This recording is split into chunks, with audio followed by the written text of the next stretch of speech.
Praise the Lord, ladies and gentlemen. Today we have prepared a health talk for you that is focusing on mental health awareness. As we are all aware, our country and also internationally, we are facing a lot of challenges to do with mental health. This season, we are focusing on suicide prevention. You are most welcome to listen to the talk and let us take this journey together. Thank you and God bless you. Today, we are going to talk about a broad topic which is called the mental health.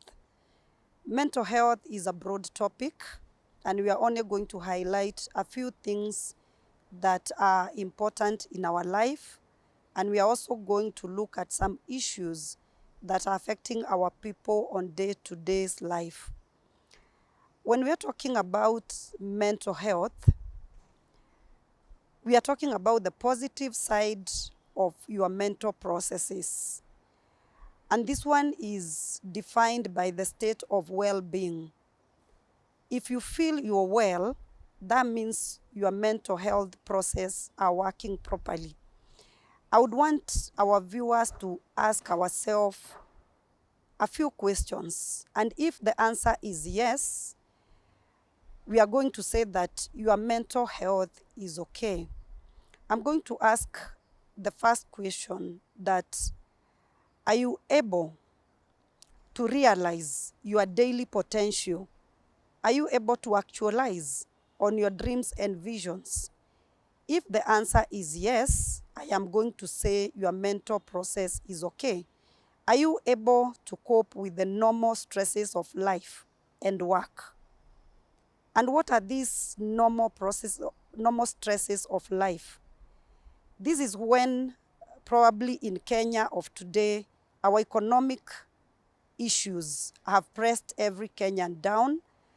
And for you to be able to cope with the normal stresses of life, for example, is being able to leave your vehicle parked and walk and pick a public transport to work and back home, and you feel okay even after doing that. That means that is your daily stress of life. Are you able to change your menus, changing it to lower the cost of living in your homes? If you're able to do that, we can say you are able to cope with your daily stresses of life. Are you able to be productive? Are you able to be fruitful in what you have planned to do? If you're able to do that, we can say your mental health is okay. Are you able to contribute to your society, to the community around you? If the answer is yes, we can say your mental health is okay. When we are looking at the negative part of our mental health, we are going to talk about mental disorders. When we are saying that our mental health is not okay, we are going to talk about mental disorders. What are these mental disorders? We have so many mental disorders that affect our daily lives. And today we are going only to look at the negative side of the mental disorder, what it is, so that we can understand what mental disorder is. This is a syndrome characterized by clinically disturbance in an individual's cognitive, emotional regulation, or behaviors. When we are talking about emotional regulation, we are talking about things like moods. How do you wake up in the morning? How does your day end? How do you react when you are anxious? Those are the things that we are talking about that affect our mental processes. Are we able to be okay in our psychological, biological, and developmental processes? If we are feeling okay in our mind, we are going to say our mental health is okay. If we are feeling that our mood has issues, if we are feeling we are not able to cope with some of the processes of our daily life, we are going to say that we are having mental disorders. What are these factors that triggers mental disorders? Mostly I'm going to discuss about substance use disorders because that is what I deal with mostly on daily basis. The substance use disorder, we discuss about the use of alcohol and or drug of choice. when people are using alcohol or drug of choice, sometimes you find they develop something we call substance-induced disorders. And some of these disorders go hand in hand with the mental health issues. You'd find alcohol mostly. People using alcohol are affected by anxiety and depression. And today we are going to focus much on the mental health side and the contribution of substance use disorder in our lives. When we have people suffering from mental disorders as well as substance use disorder, we are going to talk about co-occurring disorders. You might find that someone is suffering from a mental disorder that pushes them to use substance that cause substance use disorder. Sometimes you'd find someone using alcohol or drug of choice would trigger a mental disorder that was already in existence, but it was not known. So these two act independently. And when someone probably stopped using substances or alcohol or drug of choice, you'd end up finding that the mental disorder did not clear, because that means they were independently existing in this person.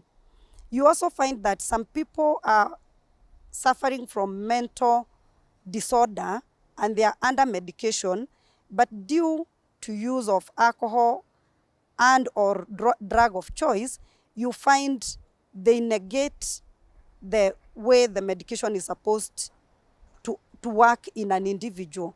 You find maybe someone is using antidepressant as well as alcohol or drug of choice. So you find they affect each other when they are being used at the same time.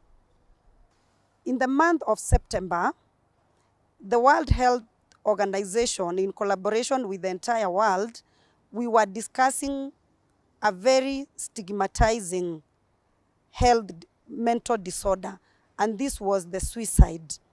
The month of September, with the climaxing on 10th of September, the whole world came together to sensitize the world on suicide prevention. And therefore today we are going to look at suicidality as a mental disorder. What is suicidality? Suicidality is the risk which is usually indicated by suicidal ideation or intent. What is suicidal ideation? This is a process of generating suicidal thoughts or intent. These are thoughts that process in an individual without a plan. And when we say that people died of suicide, some people think that that person was willing to die. No one dies of suicide had planned to die. The plan is not death, but the generation of the suicidal thoughts is what pushed this person into the act of committing suicide. Many times we stigmatize the death by saying the person committed suicide. We do not want to label people by the act. We want to take the people, we want to say that the people died of suicide but not committing suicide.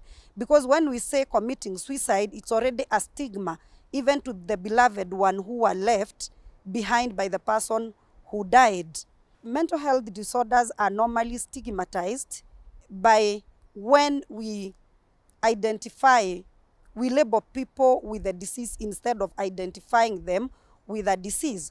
For example, a person suffering from schizophrenia, we are supposed to say the person is suffering from schizophrenia rather than the person is schizophrenic. When we are talking about someone who is suffering from substance abuse, we are supposed to say the person is suffering from substance use disorder and not the person is an addict. the word addict is labeling this person.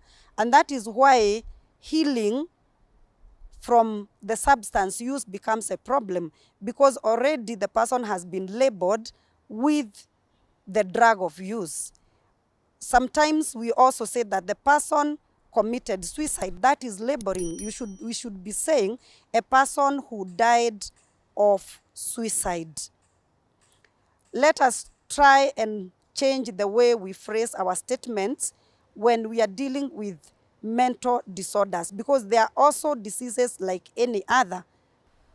There are some points I would want us to focus on in terms of suicidality. We are able to see that 25 to 50% of death by suicide are as a result of alcohol or drug of choice. 10% of individuals experiencing substance use who die of suicide are experiencing substance-induced disorder. Worldwide, suicide is the third cause of death to the adolescent. 25% of people who die of suicide were in contact with mental health facility or rehabilitation centers in the year before they died, because you would find that people were given medication that they never adhered to. Others used medication together with alcohol or plus the drug of choice.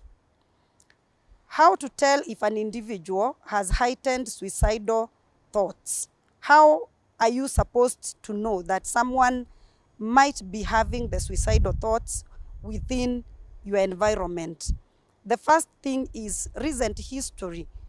Had that person had a history of an attempt before? If yes, that person is still vulnerable to the thought or ideation to suicide. Family history of suicide.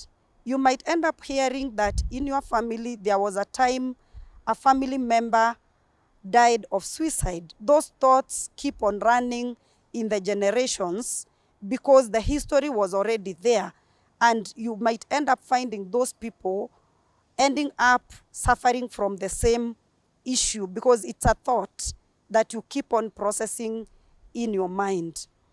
Past history of use of lethal items.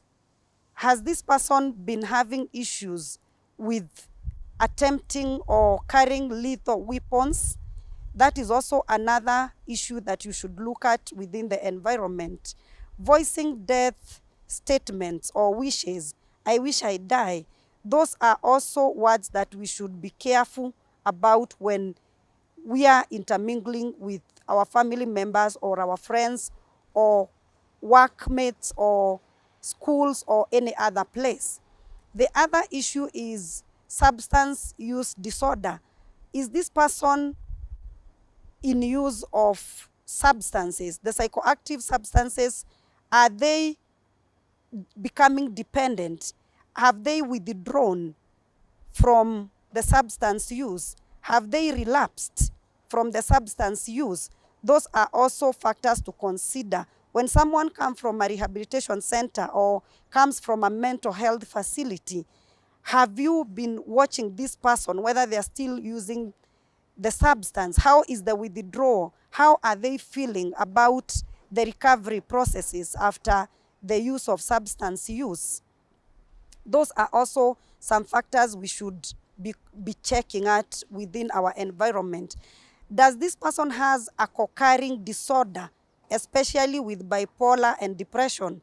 Some people who are suffering from depression and bipolar, you might end up finding they are also using substances, alcohol and or drug of choice, which end up triggering each other.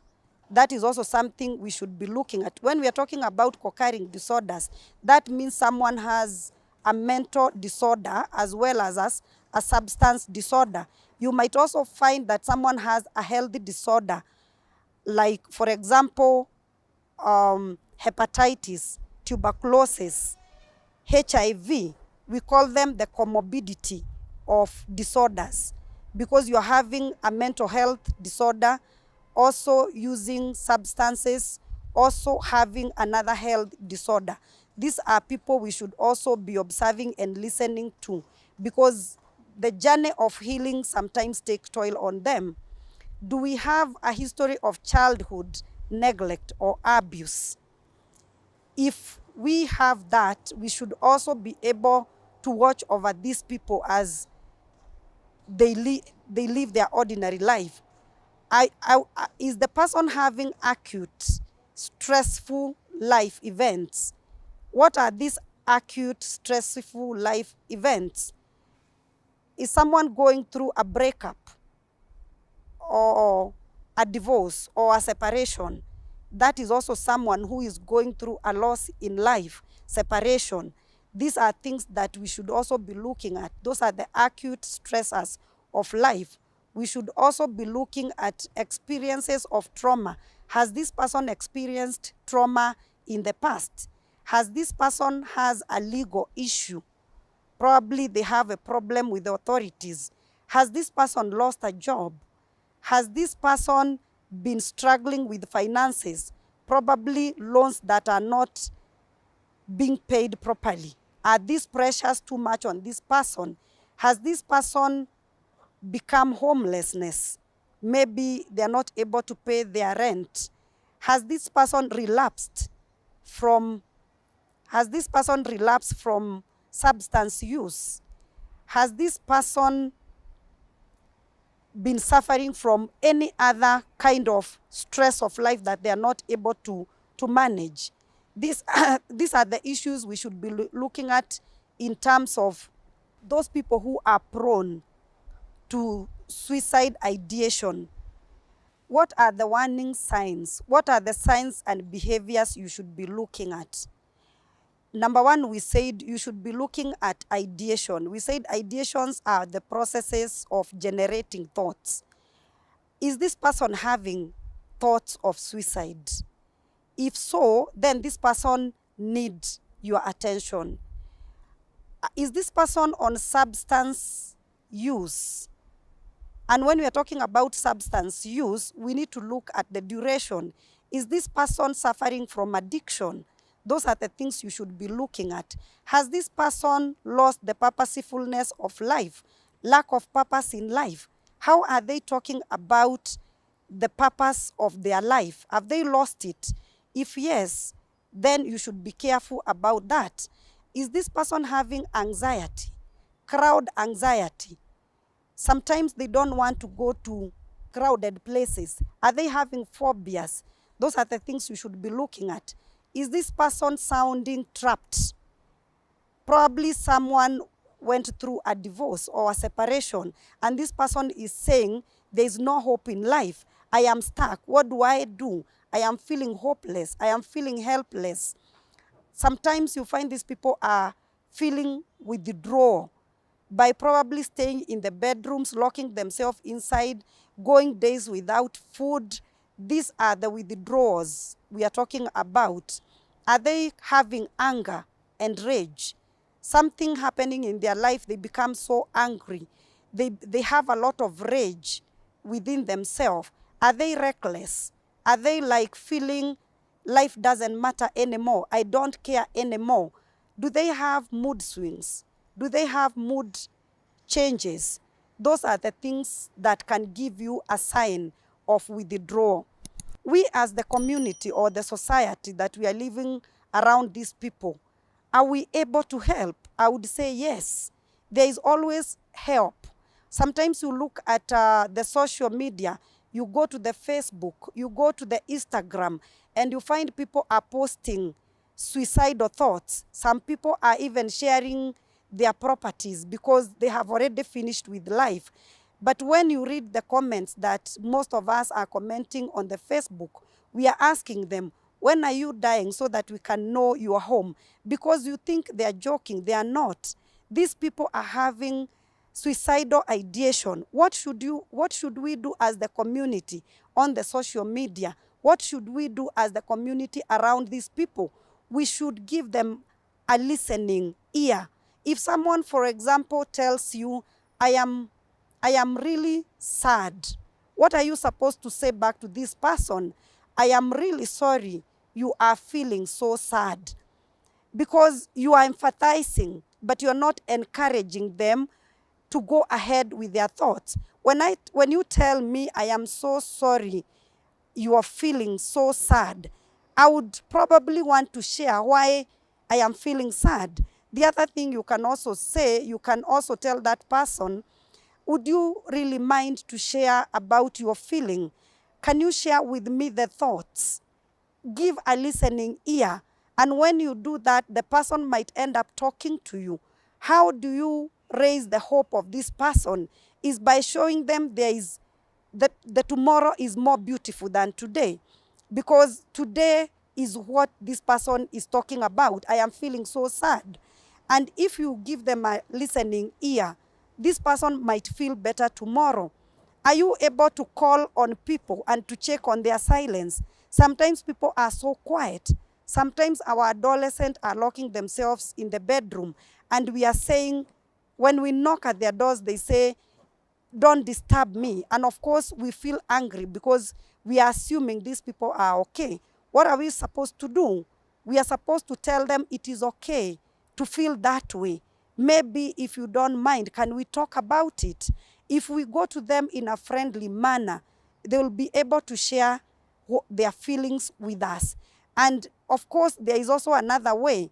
When we realize this thought early, when we realize these behaviors early, like realizing a beloved one is suffering from substance use, when we realize our beloved one is having this ideation, we can be able to look for help from the people who are able to help. We can be able to take them for treatment. Of course, with treatment is a journey, but it is able to give them or to keep them up to tomorrow. I am therefore welcoming you to come together with the World Prevention Day, which was the 10th of September. In the whole month of September, we were sensitizing on the suicide prevention. We have seen that we can prevent suicidal ideation and suicidal thoughts around us. And we can tell that 1 out of 10 may be having suicidal thoughts in our environment. I would want us to join in the theme of suicidal prevention, which was talking about creating hope through action. Which are these actions am I talking about? When you find something is talking about dying through the social media, I have shared how you can talk to them nicely.